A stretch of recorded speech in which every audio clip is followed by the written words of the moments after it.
రాసినటువంటి పత్రిక 4వ అధ్యాయం. చాలా క్లుప్తంగా నేను మీతో మాట్లాడతాను. చాలా జాగ్రత్తగా మీరు ఆలోచించాల్సిందిగా మనం చేస్తుంటున్నాను. ఫిలిప్పీలకు రాసినటువంటి పత్రిక 4వ అధ్యాయము 19వ వచనము మనందరికీ చాలా సుపరిచితం.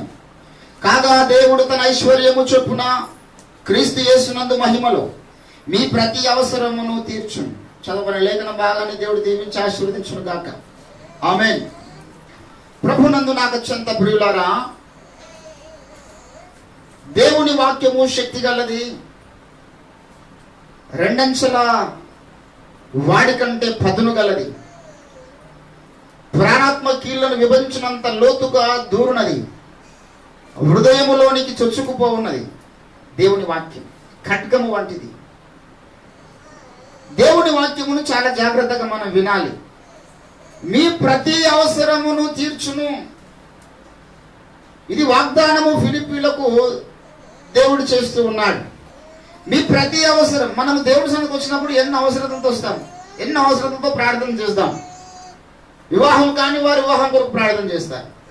వివాహమైన వారు గర్భఫలం కొరకు ప్రార్థన చేయవచ్చు. రక్షణ లేని బిడ్డల కొరకు రక్షణ పొందాలని ప్రార్థన చేయవచ్చు. అనారోగ్యంతో ఉన్న వారికి స్వస్థత కావాలని ప్రార్థన చేయవచ్చు.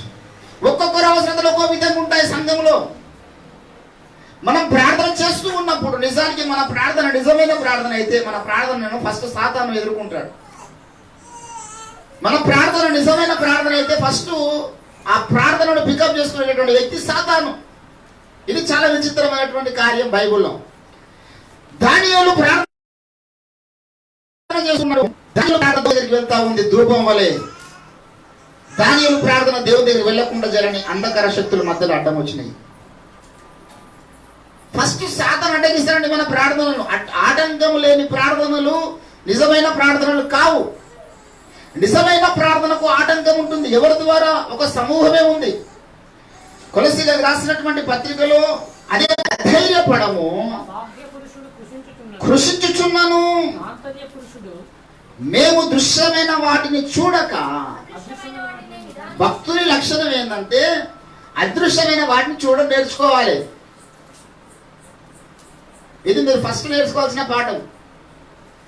అదృశ్యమైనవి ఇక్కడ ఎవరు లేరు, ఆ ఉన్నారంటే మీరు ఏమనుకుంటారు? నేను ఒక్కరిని ఇంట్లోకి వచ్చి ఏం చేస్తున్నావు, తిన్నావా, ఎప్పుడు తిన్నావు, అరే అట్లనా అని నాకు తెలియదు. నేను మాట్లాడుకున్నాను, మీరు ఏమనుకుంటారు? నాకు పక్క పాస్టర్ గారు పిచ్చిలేసింది అనుకుంటారు. రోడ్డు బండి పోతూ ఒక వ్యక్తి తన కొందరికి అలవాటు ఉంటుంది, వాళ్ళు మాట్లాడుకుంటూ పోతారు. తెలుసా మీకు? అంటే ఈ మధ్య అందరికీ ఆ రోగం ఉందనుకో, వాడు ఎక్కడో ఏడ్సెట్ పెట్టుకుంటాడు, కనిపోయి ఏడ్సెట్ చోల వాడు గట్టి గట్టిగా తిప్పుకుంటూ పోతాడు. ఎవరు తిప్పుతుండ్రో పోయి మనం అనుకోవాలి, వాడు చోల ఏడ్సెట్ పెట్టుకుంటాడు. అందరికి వచ్చింది ఇప్పుడు ఆ రోగం. దృశ్యమైనటువంటి ప్రపంచంలో అందరం చూస్తున్నాం. కేసీఆర్ గారిని చూస్తున్నాము, ప్రధానమంత్రి గారిని చూస్తున్నాము, హరీష్ రావు గారిని చూస్తున్నాము, అధికారులు అందరూ కనబడుతున్నారు. కానీ అదృశ్య ప్రపంచంలో ఎంతమంది అధికారులు చూడగలిగినాం? అదృశ్య ప్రభుత్వంలో ఎంతమంది ప్రధానులను చూడగలిగినాం? అదృశ్య ప్రపంచంలో ఎంతమంది ముఖ్యమంత్రులు? వాడండి భక్తుడు అంటే ఆ లక్షణం లేని వాడికి దేవుడు కనిపించాడు. ఎందుకంటే దేవుడు అంటేనే అదృశ్యుడు, అక్షయుడు. ఆ మాట అన్నాడు కొలస్సీలకు రాసిన పత్రిక 1వ అధ్యాయము 15వ వచనంలో చూడండి. 1వ అధ్యాయం 15వ వచనం. ఆయన అదృశ్య దేవుని స్వరూపి అయ్యుండి ఆది సర్వ సృష్టికి ఆది సంభూతుడై ఉన్నాడు. ఆయన అదృశ్యుడు. తిమోతికి రాసిన పత్రికలో అయితే ఇంకా మాట అంటాడు, సకల యుగంలో రాజు అయ్యుండి అక్షయుడును అదృశ్యుడునగు అద్వితీయ దేవుడు. దేవుడు అంటే కనబడు, భక్తుడు అంటే కనబడిన వాటిని చూసేవాడు. ఇది సాధన చేయాలి. అప్పుడే నువ్వేం చేస్తావంటే అంధకార శక్తుల అధికారులను గుర్తించగలుగుతావు, కరెక్ట్ ప్రార్థన చేస్తావు. మీ ప్రతి అవసరము తీర్చును. నువ్వు ఏ అవసరతను అడుగుతున్నావు దేవునికి? అసలు మన అవసరతలు ఏమైనా అడ్డగించబడుతున్నాయా సాతాను ద్వారా? సాతాను అడ్డగించడం లేదంటే అసలు నీ ప్రార్థనకి కప్పు కూడా దాటలేదు. ఇంకా వాడు ఆకాశం అడ్డగిస్తారు, ఈడ కాదు. మనం రూమ్లో ప్రార్థన చేసే ప్రార్థనలు, ఈ చర్చిలో ప్రార్థన చేసే ప్రార్థనలు ఎక్కడికి వెళ్ళాలంటే సింహాసనం మీద కూర్చున్న దేవుని దగ్గరికి వెళ్ళాలి. సాతాను అడ్డగించడానికి వాడు ఈడలేడు. వాడు ఆకాశం మీద ఉన్నాడు, ఆకాశములో దురాత్మ సమూహముతో ఉన్నాడు అడ్డగించడానికి. దేన్ని? ప్రార్థనను. మన ప్రార్థన ఒక బుడ్డిలో వెళ్తుందంట, కీర్తనలు అంటాడు. ఒక బుడ్డిలో సిద్ధపరచబడి వెళ్తుందన్నమాట మన ప్రార్థన దేవుని దగ్గరికి. ఇట్లా వెళ్ళిపోతా ఉంటే సాతాను కనిపిస్తుంది ఆ ప్రార్థన. అరే, ఈ ప్రార్థన దేవుని దగ్గర చేయడం వల్ల గొప్ప ప్రమాదం నా సామ్రాజ్యానికి ఉంది. ఈ ప్రార్థన దేవుడు వింటే ఉజ్జీవం ఇస్తాడు. ఈ ప్రార్థన దేవుడు వింటే వాడిని బలంగా వాడుకుంటాడు. ఈ ప్రార్థన దేవుడు వింటే నా సామ్రాజ్యం అంతా కాలిపోతుంది అని సాతాను గుర్తిస్తే ఆ ప్రార్థన అడ్డగిస్తాడు వాడు. కానీ ఫిలిప్పీలకు అంటున్నాడు, మీ ప్రతి అవసరము దేవుడు తీర్చును. ఎట్లా తీరుస్తాడు దేవుడు అంటే అక్కడ ఒక మాట చెప్పాడు, కాగా. కాగా అని ఒక మాట మర్చిపోయారు అనుకో, ఏ అవసరం కూడా తీర్చబడదు నీకు. చాలా మంది ఆ వాగ్దానం రాసి పెట్టుకుంటారు ఇంట్లో, మా ప్రతి అవసరం, మీ ప్రతి అవసరము దేవుడు తీర్చును. ఇక అడుగు, నెత్తి నొప్పి వచ్చినా అడుగు, కడుపు నొప్పి వచ్చినా అడుగు, డబ్బులు కావాలని అడుగు. అడగాలి, తప్పు కాదు, నేను కూడా అడుగుతా. కానీ ఒక పెద్ద పొరపాటు ఏం చేస్తారు అంటే అడిగి అడిగి అడిగి అడిగి ఆనే ఆగిపోతున్నారు. అది చిన్న పరిశ్రమ. నాకు చాలా బాధ ఉంది ఈ విషయంలో, పాస్టర్ల విషయంలో. ఏంటంటే ఒక వ్యక్తికి ఏదైనా సమస్య వస్తే ప్రార్థన చేయాలి, దేవుడు స్వస్థపరుస్తాడేమని చెప్పాలి, కానీ డాక్టర్ దగ్గరికి మాత్రం వెళ్ళొద్దని చెప్పొద్దు. దేవుడు స్వస్థపరిచే విధానాల్లో డాక్టర్ ఒకడు. సమస్తము దేవునికి సేవ చేస్తుంది, అందులో డాక్టర్ అని దేవుడు పెట్టుకున్నాడు. రోగికే వైద్యులు అవసరం అని చెప్పాడు దేవుడు. ఏదైనా సమస్య వస్తే ప్రార్థన చేసి ఫస్ట్ హాస్పిటల్కి పంపించాలి. నేను కూడా వెళ్తా హాస్పిటల్కి.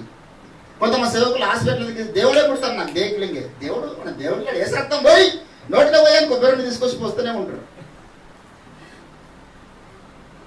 కాలు నొప్పి వేసిన మొత్తం కాలంతా కొబ్బరి నొప్పి మొత్తం పోతూనే ఉంటాడు. డబ్బాలు తీసుకురా, బెల్లంపల్లి కింద వచ్చింది లేదా ఏసు రక్తం, కల్వ టెంపుల్ కింద వచ్చింది లేదా ఏసు రక్తం, లేకపోతే శాంతిశ్వర్ ఫోన్ చేసి స్పెషలిస్టులు వీళ్ళంతా విమర్శించడం కాదు. నేను అడిగింది అంటే వారు నాకు కూడా గురువులే, గొప్పవాళ్ళు, దైవ సేవకులు, అభిషేకించబడ్డ వారు, దేవుని బిడ్డలారా. మొన్న రీసెంట్లీ ఒక ఆమెకు సమస్య వచ్చింది, జ్వరం వచ్చింది. జ్వరం వస్తే తీసుకుపోయి చర్చిలో ప్రార్థన చేశాను. ప్రార్థన చేసిన కన్నా తగ్గుతలేదు. తగ్గకపోయేసరికి పూరా ప్రాణం మీదకి వచ్చిన తర్వాత నేను ఇప్పుడు హాస్పిటల్ తీసుకుని పంపిస్తే హాస్పిటల్ కూడా డాక్టర్లు పట్టలేదు, ఇంటికి తీసుకుంటే చనిపోయింది. నేను వెళ్ళాను మొన్న జైలుకి, నాకు విజయ్ చెప్పిండు ఫోన్ చేసి. వెళ్ళాను, చాలా బాధ. నిండు మన చర్చికి వచ్చింది, నాకు ఎన్నోసార్లు కానుకలు ఇచ్చింది, ప్రార్థన చేసి చాలా బాధపడి ఇంకా బాప్తిసం కూడా పొందలేదు. ఇప్పుడు ఎక్కడ వెళ్ళినా చెప్పాలని కనీసం రక్షణ పొంది బాప్తిసం పొంది వెళ్తే రేపు పరలోకంలో కనబడతా నిరీక్షణ ఉంటుంది. రక్షణ లేదు, బాప్తిసం లేదు, చర్చికి వచ్చింది, వాక్యం విన్నది, అయినా ఇంకా బాప్తిసం పొందలేదు. దేవుడు కృప మీద ఉంది. ఇప్పుడు ఆమె ఎక్కడ ఉంటుంది అనేది వెంటనే ఒక సమస్య రాగానే వెంటనే టెస్టులు చేపిస్తే ట్రీట్మెంట్ స్టార్ట్ అయితే అక్కడ ట్రీట్మెంట్ జరుగుతుంది, ఇక్కడ ప్రార్థన తమ్ముడికి పాజిటివ్ వచ్చిన తర్వాత మేము ఇక్కడ మోక నుంచి ప్రార్థన చేస్తున్నాం. అక్కడ డాక్టర్ కన్సల్టేషన్తో మందులన్నీ మళ్ళీ నేడు తీసుకుపోయి వచ్చినాం. ఏ సమయానికి డి విటమినా సి విటమినా ఏది ప్రాబ్లం అక్కడ మొత్తం తను రాసి పంపుతున్న కొద్దీ ఆ స్ట్రీమింగ్ క్యాప్సూల్స్ కానీ అన్నీ నేను తీసుకెళ్ళి ఇస్తున్నాం. మళ్ళీ ప్రార్థన ఇస్తున్నాం ప్రార్థన. దేవుడు తమ్మి నువ్వు అవన్నీ వేసుకో, నువ్వు ఏ నీళ్ళు దాకు నువ్వు మంచిగా తిని పండుకో, మేము ప్రార్థన చేద్దామంటే ఏంటంటే దేవుని నమ్ముకోవాలి. మనం కూడా కృషి చేయాలి, మన ప్రయత్నాలు ఉండాలి. కొలసీలకు ఒక మాట అంటాడు, రెండు విచిత్రమైన మాటలు చూడండి. కొలసీలకు రాసినటువంటి పత్రిక 2:10 ఏమన్నాడు? మరియు ఆయన యందు మీరును. ఇప్పుడు ఏమన్నాడు? సంపూర్ణులు అయిపోయారు మీరు అన్నాడా? పైన ఏమన్నాడు? 28వ వచనంలో 1:28 ప్రతి మనుషునికి క్రీస్తునందు సంపూర్ణునిగా చేసి సమస్త విధములైన జ్ఞానముతో మేము ప్రతి మనుషునికి, పైననేమో సంపూర్ణం చేయాలంటున్నాడు, కిందనేమో మీరు సంపూర్ణులు అయినారంటున్నాడు. దేవుని దృష్టిలో చూసినప్పుడు మనం సంపూర్ణమయ్యాం. అట్లని చెప్పేసి నేను ఇంకా ప్రార్థన చేయను, నేను వాక్యం చదవను, నేను ఏం చేయను, నువ్వు సంపూర్ణ అయిపోయినట్టు నువ్వు కావు, భ్రష్టుడు అయిపోతావు. నీ గమ్యం భ్రష్టత్వము. ఆయన మీరు సంపూర్ణై ఉన్నారన్నాడు, దానికి మన కృషి ఉండాలి. నేను సంపూర్ణ కావాలి. I want become a mature, I want become fullness of Jesus Christ. యేసయ్య పోలికలోకి మార్చబడాలి. That is my aim, that is my goal. I want become a look like a Jesus. నీ ఆశ, నీ ప్రయత్నం ఉండాలి. నీ ప్రయత్నం లేకుండా దేవుడు నిన్ను ముట్టాడు. నీ ప్రయత్నం లేకుండా దేవుడు నిన్ను వాడుకోడు. నీ ప్రయత్నం లేకుండా దేవుడిని అభిషేకించాడు. మన ప్రయత్నంకు దేవుని కృప తోడవుతుంది. అప్పుడు అంధకార శక్తులు కాలిపోతాయి. కానీ ఫిలిప్పీలకు అంటున్నాడు, మీ ప్రతి అవసరము తీర్చును. ఎందుకు ఆ మాట అనాల్సి వచ్చింది? ఇప్పుడు నేను మీకు ఆ మాట అనగలుగుతానా? I will not say that word because I don't know what kind of maturity do have అని అంటే నాకు తెలియదు. మీ ఆత్మీయ అంతస్తు ఏంది? మీరు ఏ ప్రార్థన అడుగుతారు? మీ ప్రతి అవసరం తీర్చుంటారు బాబు, నువ్వు అడగను అనుకో. వాడు పోయి ప్రభా నాకు నీ దాసుల ద్వారా ప్రతి అవసరం తీర్చిన అన్నావు తండ్రి, వేస్తున్నామో హెలికాప్టర్ వచ్చును కాక. ఈడ పెట్టుకుంటావు ఇంటికి వస్తే. సరే వచ్చింది అనుకో మీ ఇంటికి, దాన్ని ఏడ పెట్టుకుంటావు నువ్వు?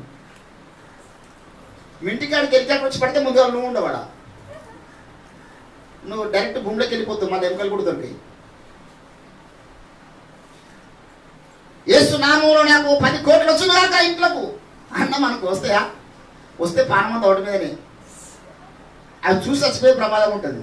ఎప్పుడైనా డబ్బులు చూడలే కదా. అవసరమా? మీ ప్రతి అవసరం తీర్చున్నాడు. ఎవరికన్నాడు తెలుసా? అంతకన్నా ముందు కొన్ని లక్షణాలు ఉన్నాయి. ఇది గుర్తుపెట్టుకోవాలి మీరు. ఈ వాగ్దానం ఎవరికంటే ఫిలిప్పీలకు రాసినటువంటి పత్రిక 1వ అధ్యాయం. కొన్ని మాటలు మీ దృష్టికి తీసుకొచ్చి ప్రార్థన చేస్తాను. 3వ వచనం. మొదటి దినము నుండి, అంటే మీరు రక్షణ పొంది బాప్తిసం పొంది నీళ్ళల్లో ముంచడం బాప్తిసం పొందిన తర్వాత ఆ దినము నుండి మీలో అప్పటి నుంచి ఇప్పటి వరకు మీరు సువార్త విషయంలో మీరు నాతో పాలివారు. ఏంటండి వీళ్ళ సాక్ష్యం వినండి. లోకంలో పాలిలు ఉండరు కొందరు. చాలా పెద్ద ప్రమాదం చెప్తున్నాను, మీరు గుర్తుపెట్టుకోనండి. మీరు నాకు తిట్టుకున్నా పర్వాలేదు. చాలా మంది దేవుడు నమ్మకపోవడం గల కారణం ఏంటి తెలుసా? కులంకు భయపడి నమ్ముకోరు. వేరే రిలీజియన్స్ వాళ్ళు, అంటే హిందూ లేకపోతే కొన్ని ఉన్నత వర్గాలకు చెందినటువంటి వాళ్ళు, నేను ఆ యేసు ప్రభుని నమ్ముకుంటే మాలమాదిలో దేవుని నమ్ముకున్నారని అందరు నన్ను వెలివేస్తారేమన్న భయంకు వాళ్ళు నమ్ముకోరు. కానీ ఎస్సీ ఎస్టీ బీసీ మైనారిటీలో కొందరు ఉన్నారు కదా. యేసు ప్రభుని నమ్ముకున్న వారిలో ఎరుకలు ఉన్నారు, మంగళలు ఉన్నారు, బాపనులు ఉన్నారు, కురుమలు ఉన్నారు, వడ్లలు ఉన్నారు, ఇష్ట అందరు ఉన్నారు. కానీ వీళ్ళకు కూడా కులం నుంచి విడుదల రాకపోతే ప్రమాదం. వీళ్ళు స్వార్థ విశ్వాస పక్షం ఉన్న పౌలుతో పాలివారు. వీళ్ళ పాలనిక లోకంలో లేరండి. ఈరోజు దేవుడు నమ్ముకున్న తర్వాత కూడా లోకంలో పాలడు కావాలి వీళ్ళకు. నాకు చాలా బాధ అనిపించింది. కారణం ఏం తెలుసా? మొన్న సమాధి కాడికి వెళ్తే కంప్లీట్గా హిందూ సాంప్రదాయం ప్రకారం చేసేసారు. ఆమె ప్రార్థన చేసింది, దేశాయ నా పాపాలు క్షమించాలి ఎన్నోసార్లు అన్నది, కానీ బాప్సం తీసుకోలేదు. కులంలోకి వెళ్ళి బయటికి రాకుండా నమ్ముకున్న స్థితి అది. ఎప్పటికున్న ప్రమాదం కులం నమ్ముకుంటే. నేను దేవుని నమ్ముకున్నాగానే ఫస్ట్ కులంలోకి వెళ్ళి బయటకు వచ్చిన. నా పెళ్లికి ఒక్కని విలువలే మా ఊరోని. ఒక్కని విలువలేదు. వానికి ఎందుకు పెట్టాలి తిండి? కొందరు దేవుని నమ్ముకుంటారు కానీ మళ్ళీ బీడి మచ్చులు పనిచేయరు, కళ్ళ ముట్టులు పనిచేయరు. ఇంటింటికి కలెక్కిస్తానంట. వీళ్ళ చిల్లరపేటకి పోతే నాకు పిలిచి మళ్ళీ పరిశుద్ధ వివాహ ఆహ్వానం అని వచ్చి పోతే అక్కడ 13, 14 పెట్టెలు కళ్ళు పెట్టేది. వెల్కబలుపుతారేమోగానే గుడిసెన. ఇటు పక్క కళ్ళు పెట్టారు, ఇటు పక్క స్తోత్రం స్తోత్రం స్తోత్రం అనాలి మేము. ఎందుకంటే ఇంటికోటి కళ్ళు పంచారు అంతే. కులం విధి అది. లేకపోతే ఎవరు రాడు కులపోడు. చాలా పెద్ద ప్రమాదం అది. లోకంలో కొందరు పాలలు ఉంటారు మనకు. అన్నదమ్ములు కావచ్చు, తోడబుట్టులు కావచ్చు, రిలేషన్స్ కావచ్చు. ఈ పాల పంపులో నువ్వు పాలివాడవా ఉండకూడదు. ఫిలిప్పీలు మొట్టమొదటిగా వీళ్ళు ఏ విషయంలో? ఆస్తి పంపకాల విషయంలో కాదు. మళ్ళీ సేవకుడితో పాలివారమైన కాబట్టి నీ ఆస్తిలో కొంచెం ఇయ్యాయని కాదు. వీళ్ళు స్వార్థ విశ్వాస పక్షమున, అంటే వాక్యమును చెప్పే దాంట్లో మీరు పాలివారు. మేము కూడా కొంత చెప్తామయ్యా, మా వంతుగా మేము ప్రయత్నం చేస్తామయ్యా. ఈరోజు మనకి ఏ పాలలు ఉన్నారండి? నేను చెప్తున్నా, ఇప్పుడు నేను దేవుని నమ్ముకొని 2008లో నమ్ముకున్నా. మే 11వ తారీఖు నేను బాప్సం పొందినటువంటి దినం 2008. అప్పటి నుంచి ఇప్పటిదాకా వచ్చి ఎన్ని సంవత్సరాలే? 10 సంవత్సరాలా? ఒకరు 12 అంటారు, ఒకరు 9 అంటారు, ఒకరు 10 అంటారు. నేనేమో 9 అంటుండ్రు. 2008 12 సంవత్సరాలు నేను రక్షణ పొందిన దినం మొదలుకొని 12 సంవత్సరాలు. ఈ సంవత్సరానికి ఇప్పటికి వచ్చి ఒక్కరి పెళ్ళికి పోయింది లేదు మా ఊరికి, ఒక్కరి పుడక దినకు పోయింది లేదు, ఒకరి సాగుకు పోయింది లేదు. అట్లా పోతే ఈరోజు సేవ ఇట్లు ఉండకుండే. ఎందుకంటే రోజు ఒకటి చచ్చిపోతాడు, రోజు ఒకటి పుడతాడు, రోజు ఒకటి పడితే రోజు ఒకటి తద్దినం, రోజు ఒకటి శ్రీమంతం. ఇక అదే పని నడుస్తూ ఉంటుంది ఎప్పటికి వ్యవహారం. ఇప్పటికొచ్చి మా చుట్టాలకి ఎవరికి నా పేరు తెలియదు, మా చుట్టాల పేరు నాకు తెలియదు. మా ఊరికి నేను వేల మీద లెక్క పెట్టవచ్చు. రక్షణ పొందినప్పటి నుంచి 4-5 సార్లు పోయింది. 12 సంవత్సరాలుగా, 12 సంవత్సరాల నుంచి ఏ పాలోటకు లేడు. ఇది ఈనాటి అబ్రహాం లాంటి సాక్ష్యం అనమాట. దేవుని నమ్ముకున్న తర్వాత మీరు బలంగా జీవించాలంటే ఫస్ట్ కులంలో విడిచిపెట్టాలి. అది ఏ కులం అన్నా కానీ.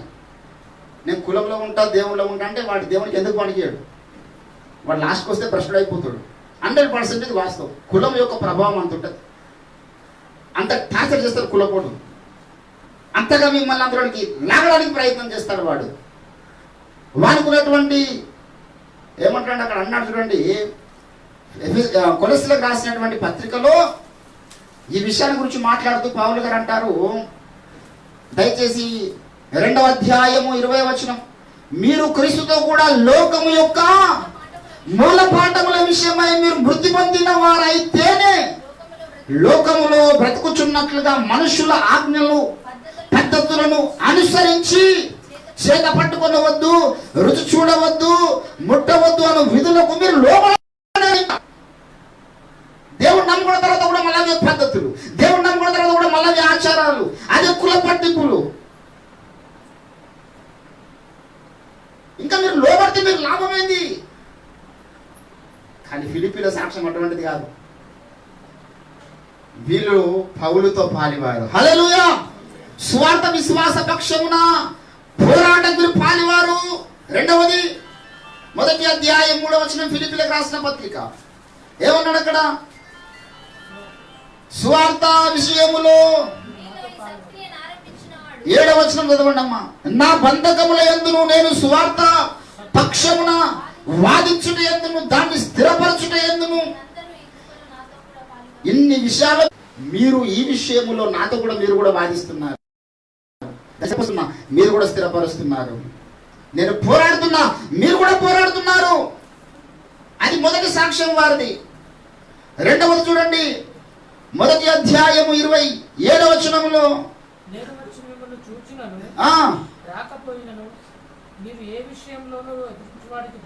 మీరందరూ ఒక్క మనసుతో ఒక్క భావంతో స్వార్థ విశ్వాస పక్షమున పోరాడుచున్నారు. ఏంటండి 19వ వచనములో, మరియు నేను ఏ విషయములోనూ సిగ్గుపడక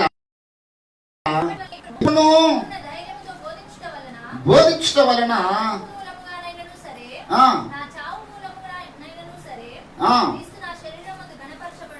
గణపరచబడునని వీళ్ళు ఎన్ని విషయాల్లో పాలువారో చూడండి. 17వ వచనంలో అంటాడు, కొందరు అసూయ చేత కలహ బుద్ధి చేత మరికొందరు మంచి బుద్ధి చేతను క్రీస్తును ప్రకటించున్నారు. వీళ్ళు ఆయన బంధకాల్లో పాలివారు. పౌలు కొన్ని బంధాలు ఉన్నాయంట పాపం, కొన్ని శ్రమలు ఉన్నాయి, కొన్ని ఇబ్బందులు ఉన్నాయి. మేమందరం ఆ ఇబ్బందుల్లో పాలివారం, ఆ శ్రమల్లో పాలివారం. పౌరుని తీసుకుపోయి చెరసాలలో వేశారు. ఎవ్వరు చూడండి వెళ్తలే. చెరసాలలో పడితే ఏమనుకుంటారండి? ఇప్పుడు నేనైనా తీసుకుపోయి గజ్వాల్ పోలీస్ స్టేషన్లో వేసారనుకో, మీరు ఫస్ట్ ఏమనుకుంటారు? అరే ఏం చేసిండో పాస్టర్ మంచం అనుకున్నాము, విసుంటుడా ఏదో ప్రార్థనలు చేసిండు, అవి చేసిన విసుంటు మనిషి అనుకోలే. మేము ఎవరు అవుతారా? ఒక్కడు రాడు, వాడు ఏం చేసుకోని కాక స్టేషన్ పోయిందంటేనే ఫస్ట్ ఏమో ఇస్తారు, వాడు ఏదో చెడ్డ పని చేసిండు, ఏదో కథ పట్టిండు పాస్టర్ అనుకుంటే పోరేవాడు కాదు. స్టేషన్ దాకా కూడా పోడు, ఎంక్వైరీ కూడా చేయరు. కబుర్లు తీసుకువెళ్ళి చెరసాలలో వేస్తే ఫిలిప్పీలు చెరసాలలో ఉన్నారు. పౌలు చెరసాల విషయమై సిగ్గుపడలేరు, పౌలు బంధకాల విషయమై సిగ్గుపడలేరు. వాళ్ళు అంత గొప్ప సాక్ష్యం వారికి ఉంది. అదేవిధంగా మీరు చూస్తే 3వ అధ్యాయము 16వ వచనములో, వీరు జీవవాక్యమును చెరపట్టుకొని లోకమందు అన్య జనుల మధ్య జ్యోతుల వలె కనబడుచున్నారండి. మీరు సాక్ష్యం చూడండి. 4వ అధ్యాయం 10వ వచనములో, నన్ను గురించి మీరు ఇన్నాళ్లకు మరలా యోచన ఆలోచిస్తున్నారు, పౌలు గురించి ఆలోచిస్తున్నారు. పౌలు ఎక్కడ ఉన్నాడు, ఏ అరణ్యంలో ఉన్నాడు, ఏ ఊర్లో ఉన్నాడు, ఎక్కడ ఆకలి దప్పికలతో ఉన్నాడు, ఎక్కడ తింటున్నాడో, ఏడమంటుకుంటున్నాడు, కప్పుకోనికి ఆయనకి ఏమైనా ఉన్నాయో లేవో, ధరించుకోవడానికి వస్త్రాలు ఉన్నాయో లేవో యోచన. రాత్రి పగలు చేస్తూ ఉన్నారంట. అక్కడ అంటాడు కింద ఏంటండి 15వ వచనంలో, ఫిలిప్పీయులారా సువార్తను నేను మీకు వచ్చినప్పుడు మీరు తప్ప ఏ సంఘం వారు నాతో పాలివారు అవ్వలేరు. వీళ్ళు ఎలా పాలివారు అయ్యారండి? పౌలుకి ఇచ్చి విషయంలో, పౌలు దగ్గర పుచ్చుకునే విషయంలో. అంటే పౌలు దగ్గర ఏం పుచ్చుకుంటున్నారు? వీళ్ళు ఆత్మ సంబంధమైనది పుచ్చుకుంటున్నారు, శరీర సంబంధమైనది పౌలుకి ఇస్తున్నారు. ఏమేమి ఇచ్చారో ఇది చెప్తాడు. వస్త్రములు ఇచ్చారంట 13వ వచనం, 18వ వచనంలో, నాకు సమస్తము కలిగి ఉన్నది. కొన్ని వస్తువులు పౌలు పంపిస్తున్నారు, పుచ్చుకొని ఏమీ తక్కువ లేక ఉన్నాను. అవి మనోహరములైన సువాసనయు దేవునికి ప్రీతికరమైన యాగమై ఉన్నవి. ఎంత గొప్ప సాక్ష్యం వారితో చూడండి దేవుని బిడ్డలారా. చాలా గొప్ప సాక్ష్యం వాళ్ళు సంపాదించారు. ఏంటండి? ప్రతి విషయంలో పౌలు ఏమై ఉన్నాడు, పౌలు గురించి ఆలోచించడం, పౌలు గురించి యోచన చేయడం, పౌలు ఏ పని చేస్తే ఆ పని కొరకు వాళ్ళు ప్రార్థన చేయడం. ఇవన్నీ చేసిన తర్వాత, ఇవన్నీ మీరు చేస్తున్నారు కనుక ఫిలిప్పీయులారా, మీరు స్వార్థ పక్షంలో వాదిస్తున్నారు, సత్యం కొరకు నిలబడ్డారు, నా బంధకములో ఉన్నారు, నా శ్రమల్లో ఉన్నారు, నేను స్టేషన్లో ఉన్నప్పుడు ఉన్నారు, నన్ను గురించి మీరు మళ్ళీ ఆలోచిస్తున్నారు, యోచన కలిగి ఉన్నారు నన్ను గురించి. ఇన్ని మంచి లక్షణాలు మీలో ఉన్నాయి. ఇప్పుడు మీరు ఏది అడిగినా చిన్నసారమైన అడుగుతారు. ఈ మంచి లక్షణాలు మీలో ఉన్నాయి కనుక ఏది అడిగినా మీరు దేవుని చిత్తానుసారమైన అడుగుతారు. కాబట్టి మీ ప్రతి అవసరం తీర్చును. మీరు ఏదైనా అడగండి ఇప్పుడు, ఇక ఎందుకంటే ఆయన తెలుసు ఇప్పుడు వీళ్ళు ఏది అడిగినా దేవుని చిత్తానుసారమైన అడుగుతారు. యేసుప్రభు చెప్పాడు మత్తయి సువార్త 7:7లో, అడుగుడి మీకు ఇవ్వబడును, వెతుకుడి మీకు దొరుకును. ఏమడగాలి? 1 యోహాను 5వ అధ్యాయం 14వ వచనం అంటాడు, ఆయన చిత్తానుసారముగా మనం ఏది అడిగినా అది మనకు అనుగ్రహించబడును. అంటే ఫిలిప్పీయులు ఏ జోన్లోకి వచ్చారంటే దేవుని చిత్తానుసారమైన అడుగుతారు వాళ్ళు, ఇంకా వేరే అడగరు. ఎందుకంటే వాళ్ళ గురించి పౌలు అబ్జర్వ్ చేశాడు. ఎప్పుడు కూడా వాళ్ళ గురించి వాళ్ళు ప్రార్థన చేసింది లేదు. ఎప్పుడు పౌలు గురించి చేస్తున్నారు, పరిచర్య గురించి చేస్తున్నారు. సత్యము నిమిత్తమై జెండా ఎత్తి పెట్టినటువంటి యోధుల వాళ్ళు నిలబడ్డారు అన్ని జనుల మధ్య. సాక్ష్యం అది. అసలు అడుగుతాడు ఏదైనా లోక సంబంధమైంది, అసలు అడుగుతాడు ఏదన్నా వాని యొక్క స్వార్థం కొరకు అడగడు. వాడు చేస్తే దేవుడి చిత్తానుసారమైన ప్రార్థన చేస్తాడు. కాబట్టి కాన్ఫిడెంట్ చెప్తున్నాడు, ధైర్యం, ఇంకా మీరు ఏదైనా అడగండి, నో ప్రాబ్లం, ఏదైనా దేవుడు మీకు ఇస్తాడు. ఈరోజు ఆ సాక్ష్యం మనకుందా? Do we have that kind of testimony on this planet of earth in this generation? ఈ భూమి మీద ఈ తరములో నీకు నాకు ఆ సాక్ష్యం ఉందా? దేవుడు చెప్పగలుగుతాడు, నా కుమారుడు నా కుమార్తె నువ్వు ఏది అడిగినా నేను నీకు ఇస్తాను. ఏంటండి, కొంతమంది తల్లిదండ్రుల పిల్లల మీద ఉన్న ప్రేమతో ఏది అడిగిన ఇస్తారు. దానివల్ల ఎంత ప్రమాదం పడుతుందన్నది ఊహించారు వాళ్ళు.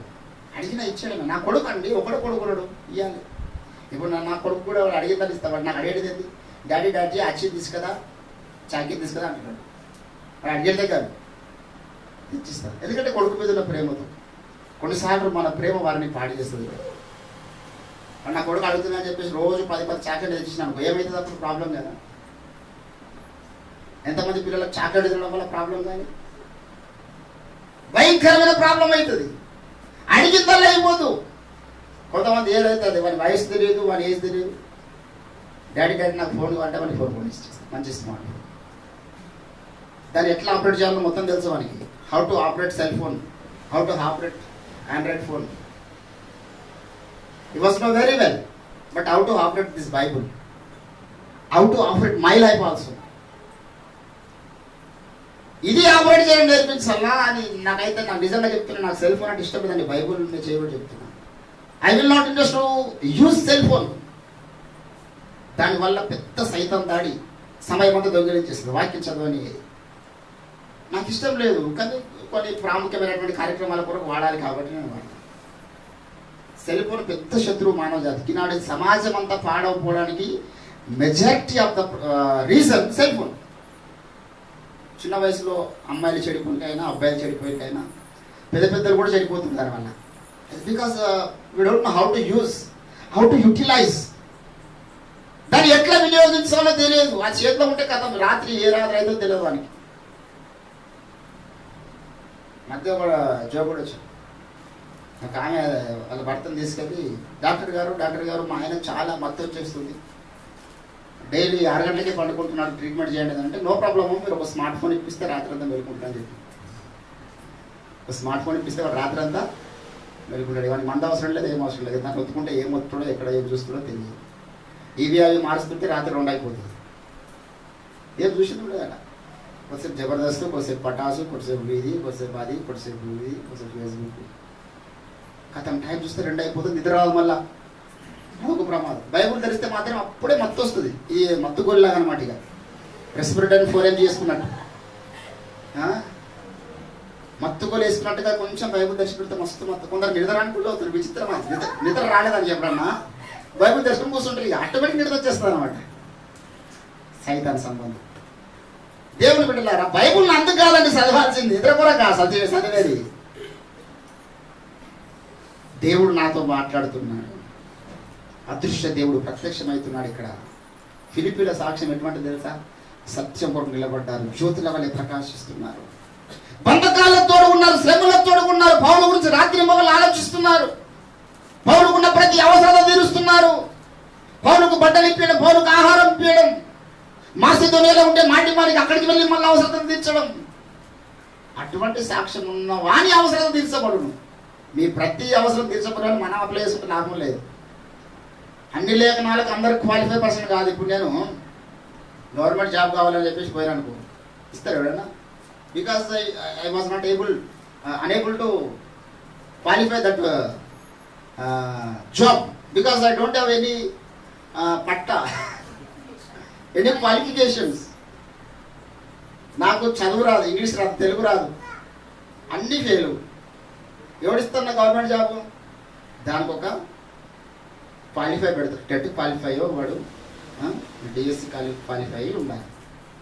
అవన్నీ పెట్టిన తర్వాత వాడికి గవర్నమెంట్ జాబ్కి అప్పుడు రాస్తే ఆ 1,00,000 మందిలో 10 పోస్టులకు 1,00,000 మందిలో అదొక కాంపిటీషన్.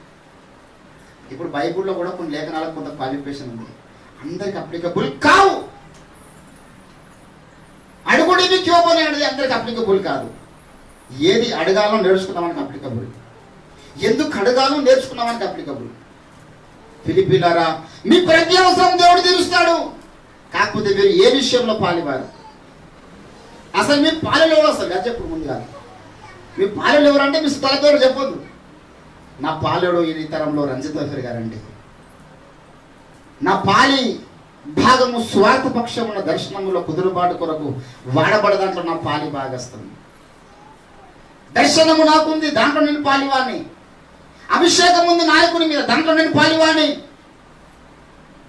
నశించిపోతున్న ఆత్మ పట్ల భారం ఉంది నాయకునికి, దాంట్లో నేను పాలివాణి. సత్యమును స్థాపించుట్లో పాలివాణి. ఇంకా నాకు మా పాలెల పేర్లు కూడా తెలియదు, ఇంకా వేరే. దేవుని బిడ్డలారా, ఈరోజు మన యొక్క జీవిత విధానం, మీరు రక్షణ పొందిన దినం నుంచి from the day you are the separation from the gentiles. మీరు లోకం నుండి అన్య జనాంగం నుంచి మీరు ప్రత్యేకించబడ్డవారు. మళ్ళా కలవని చూడదు. ఇంకా ఆ డిటాచ్మెంట్, ఆ గట్స్ లేకపోతే వాడు ముందుకు సాగలేడు. రక్షణ పొందారంటే అన్నిటిని విడిచిపెట్టాలన్న ధైర్యంతో రావాలి, అందరినీ విడిచిపెట్టాలన్న ధైర్యంతో రావాలి, ఎవరు నాకు అవసరం లేదన్న ధైర్యంతో రావాలా, నేను ఒక్కనైనా పర్వాలేదు ప్రభు గురించి నిలబడతానన్న ధైర్యంతో రావాలా. నేను సత్యంలోకి వచ్చిన తర్వాత ఇప్పుడు లైవ్లో చూస్తే వాళ్ళు చూడవచ్చు, వాళ్ళందరూ ఇప్పుడు ఫాలో అవుతూ ఉన్నారు ఫేస్బుక్లో. నన్ను వెలివేశారండి 150 మంది ఆ రోజు ప్రత్యక్ష సాక్షులు. మార్క్ బాబు పాస్టర్ గారు, స్వరాజ్ గారు, హేమానంద్ గారు, తబ్లరాలు మన మినిస్ట్లో ప్రత్యేక సాక్షులు 150 మంది ముందు వెలివేస్తున్నాం సూర్యుని రోజు అన్నారు. నో ప్రాబ్లం, వెలివేసిన సంతోషంగా వచ్చిన బయటికి. వెలివేస్తే వెలివేయను కాక భయపడ్డా. నా ఒక్కనే వచ్చిన, ఎవ్వరు లేడు ఆ రోజు. ధైర్యంగా నిలబడ్డా. ఈరోజు ఎక్కడైతే వెలివేసిరో అదే స్థలంలో నా వాక్యం చెప్పని పిలిచింది మళ్ళీ. అంటే తృణీకరించబడ్డ రాయి మూలకు తలరాయి కాక తప్పదు. ఎవడైతే మనల్ని వెలివేస్తాడో వాడే మన కాళ్ళ దాకా వస్తుంటే దేవుడు చేస్తాడు. ఆ గడుసు నీకు ఉండాలా. వీళ్ళు లేకపోతుండలేను, ఆ పనులు లేకపోతుండ్రు, ఈ పాలు అందరూ రావాలి, కులపాలందరూ రావాలి, అందరితో కలిసి ఉండాలంటే నువ్వు అట్లనే కలిసి అక్కడికి అక్కడనే గంగా నదిలోనూ ఏదో ఒక నదిలో కొట్టుకొని పోయి మన అడ్రస్ లేకుండా నోపరంలో కూడా అన్ని తెప్పుకున్నాడు ఆయన. తెప్పుకున్నాడు, ఆయనతో పడుతున్నారు వాళ్ళు, ఆయనకు లేవు. ఆయన చూసి నవ్వాల్సిన అవసరం లేదు. రవరైతే మొత్తం తెప్పుకున్నాడు. ఆయన పాపుడు నా దగ్గరకు వచ్చి ఎన్ని సంవత్సరాలు లేదు, 4 years అవుతుంది. 4 years ఎన్నిసార్లు పోయి 2-3 సంవత్సరాలు ఇంటికి పోయి అంతే. పరిశ్రమ అయితే వారం కోసం వెళ్తూ ఉంటుంది. విజయ్ అయితే ఊళ్ళో పెట్టే మాకు గజ్వాళ్ళు ఉండే. శేఖర్ కూడా జర కరోనా నెగిటివ్ రాగానే ఓ అంటే వెళ్తున్నాడు మళ్ళీ. ఇప్పటిదాకా బలంగా దేవునితో మాట్లాడిండు, ఏకాంతంగా మంచి ఆత్మాభిషేకం పొందుకున్నాడు. ఇక మళ్ళీ సమయం అంతా అటు ఇటు అటు ఇటు అటు ఇటు.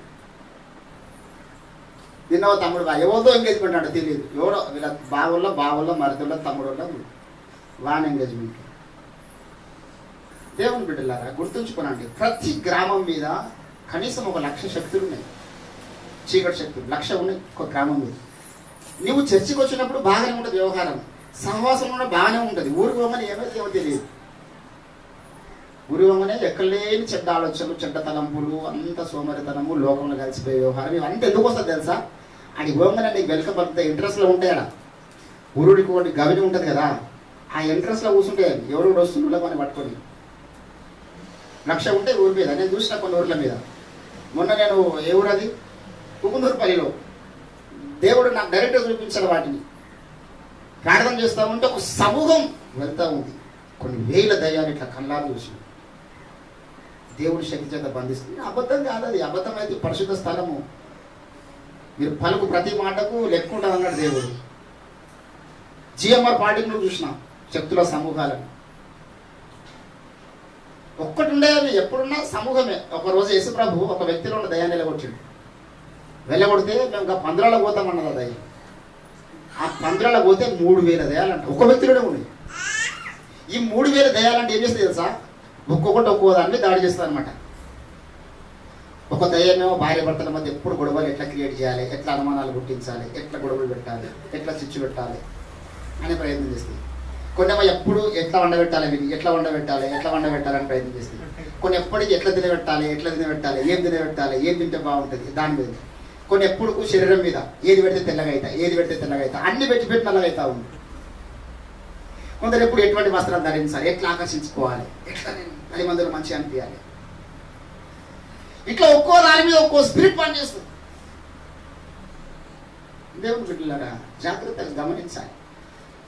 అదృశ్య ప్రపంచంలో పనిచేస్తున్న అధికారులు దృశ్య ప్రపంచంలో, విజబుల్ ప్రపంచంలో ఎంత కళ్ళకు కనబడుతున్నట్టుగా ఉందో యంత్రాంగం అంతా అదృశ్య ప్రపంచంలో ఉంది. వాటితో ఫిలిప్పీలు యుద్ధం చేశారు.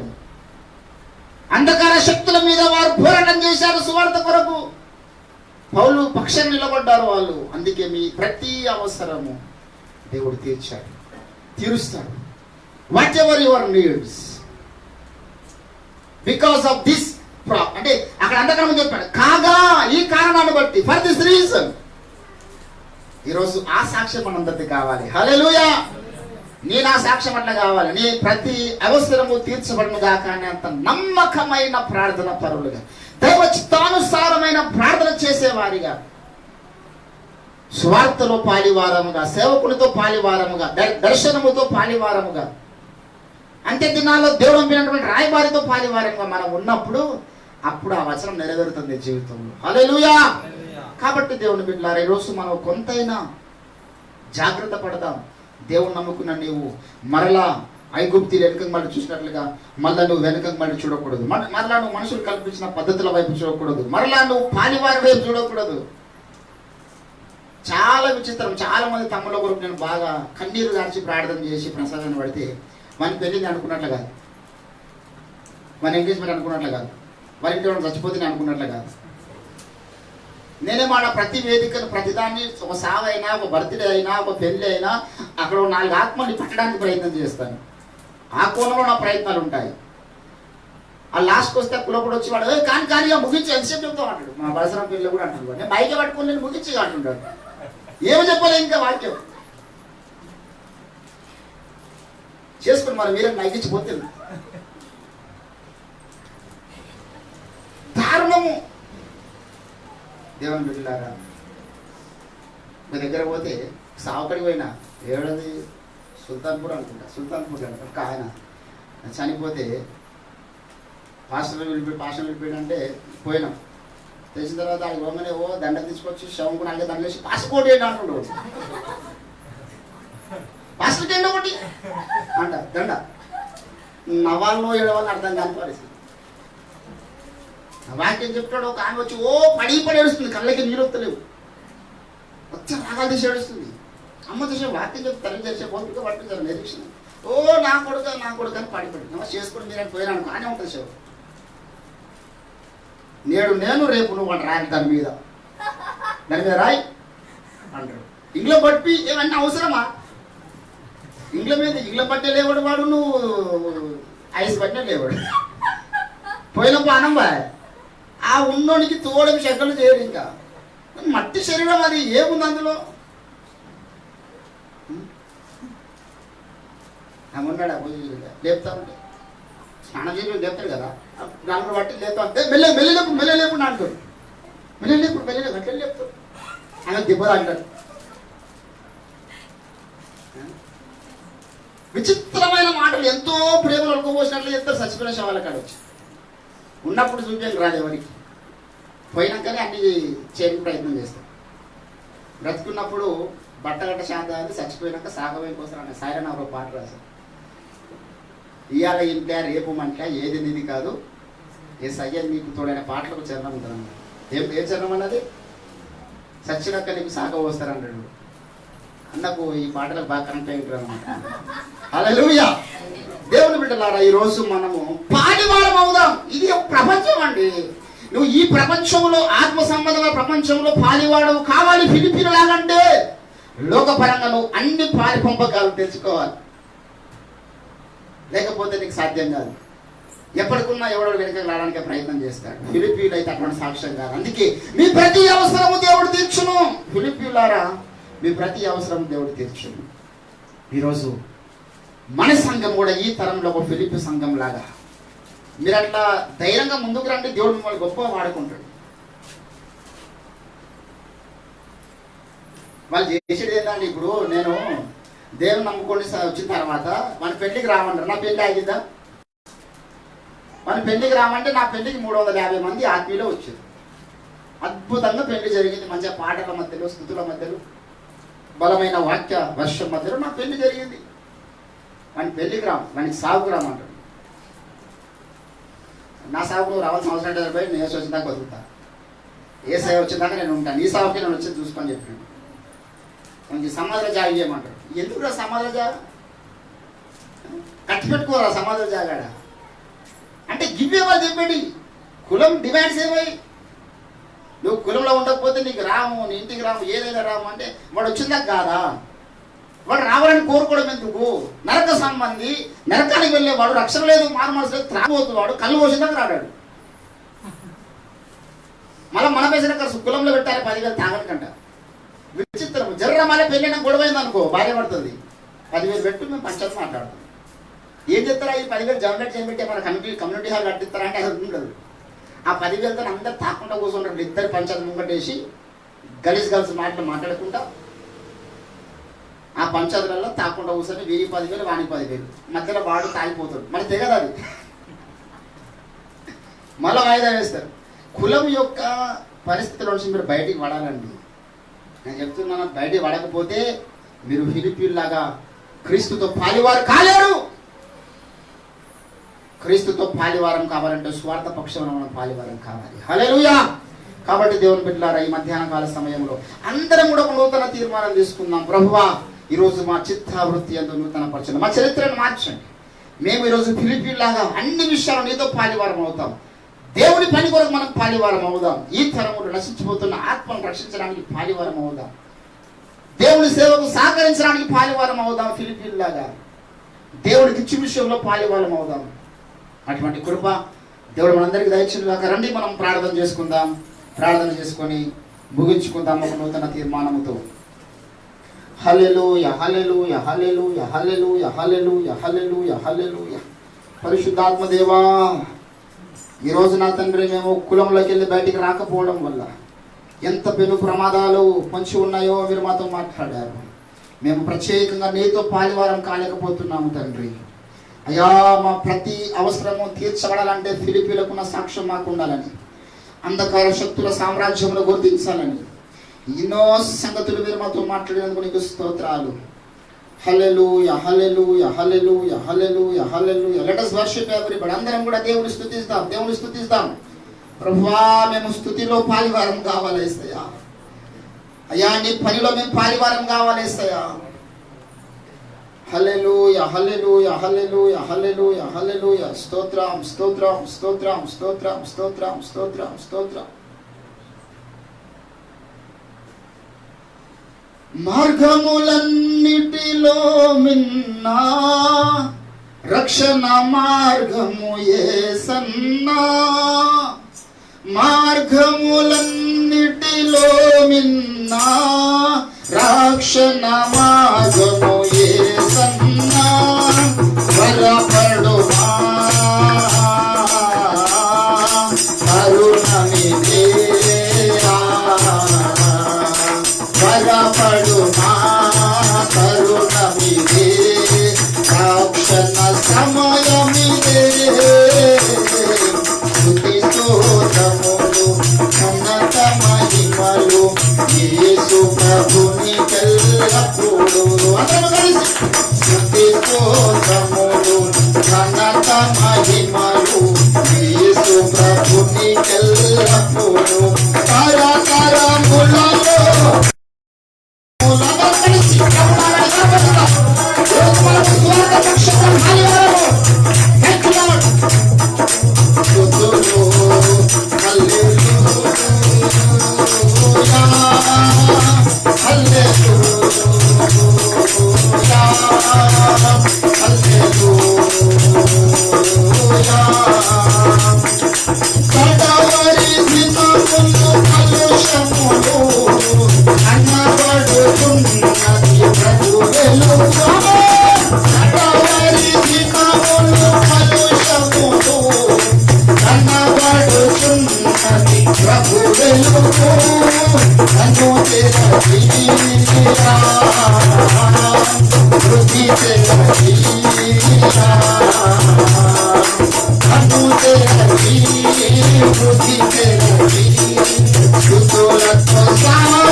అదృశ్య ప్రపంచంలో మమ్మల్ని అడ్డగించడానికి ప్రయత్నం చేస్తున్న చీకటి శక్తుల సామ్రాజ్యమును యేసుక్రీస్తు నామములో మీరు అధికారమును బట్టి బంధించి వేస్తున్నాం. సువార్త వ్యాపించకుండా బంధిస్తున్న చీకటి దురాత్మ శక్తులను బంధిస్తున్నాం. హల్లెలూయా, హల్లెలూయా. అనేకుల కన్నులకు విడుదల చేసిన దురాత్మ శక్తుల ప్రభావం కాలిపోనుగా. పరిశుద్ధాత్మ దేవా, నీ శక్తిని కుమ్మరించండి, శక్తిని కుమ్మరించండి. ఈ తరములో మా ప్రతి అవసరము తీర్చండి దేవా. మాకు అభిషేకము దయచండి, ఆత్మ నింపుదల దయచండి, ధైర్యము దయచండి, స్వార్థ ప్రకటించండి దేవా. నీకు స్తోత్రాలు. హల్లెలూయా, హల్లెలూయా. స్తోత్రములు తండ్రి, మహాగణుడా, నీ ఘనమైన నామని వందనాలు ప్రభువా. ఈ మధ్యాహ్న కాల సమయములో మీ వాక్యము చేత మీరు మాకు పురికొలిపి దర్శించిన విధానం కొరకు నీకు స్తోత్రాలు. దేవా, విత్తపడ వాక్యాన్ని ప్రతి ఒక్కరిలో ఫలింపచేయండి. నెమరు వేసుకొని అనుసరించే కృపను దయచేయండి. ఆన్లైన్ ద్వారా అనేక మంది విన్నారు, వారిని కూడా మీరు దర్శించండి. మీ పరిశుద్ధాత్మ కార్యం జరిగించండి. వచ్చేవారు మరలా మీ స్థలంలో మేము కలుసుకునే పర్యంతం మీ తోడు మీ సన్నిధి ప్రతి ఒక్క కుటుంబానికి అయ్యా మీ యొక్క కంచె వేసి నడిపించమని ప్రార్థన చేస్తాం. చెప్పబడే సాక్ష్యాలను బట్టి స్థుతిస్తూ అనేక మంది ప్రభు అక్కడక్కడ మా యొక్క సంఘస్థులు మరి రకరకాల అనారోగ్యంతో ఉన్నారు, వారందరినీ మీరు ముట్టండి. అందరికి విడుదల దయచేయండి. దాన్ని నీకు స్తోత్రాలు చెల్లించుకుంటూ ఈ రీతిగా మీరు స్థుతించే భాగ్యం, మీ వాక్యం వినే భాగ్యం మీరు మాకు ఇచ్చినందుకు నీ వందనాలు కోటను కోట స్తోత్రాలు చెల్లించుకుంటూ యేసుక్రీస్తు అద్భుత శక్తియుత నామమున ప్రార్థన సమర్పిస్తూ ఉన్నాం తండ్రి. తండ్రి అయిన దేవుని ప్రేమయు మా రక్షకుడైన యేసుక్రీస్తు అనే కృపయు పరిశుద్ధాత్మ దేవుని యొక్క సన్నిధి సహవాసం చేరవచ్చిన మనకు సకల చరచర భక్త కోటికి ఇప్పుడు సదాకాలము తోడు ఎండును గాక. యేసు రక్తమే జయ, ప్రభు యేసు రక్తమే జయ, ప్రభు యేసు నామానికి సంపూర్ణ విజయం.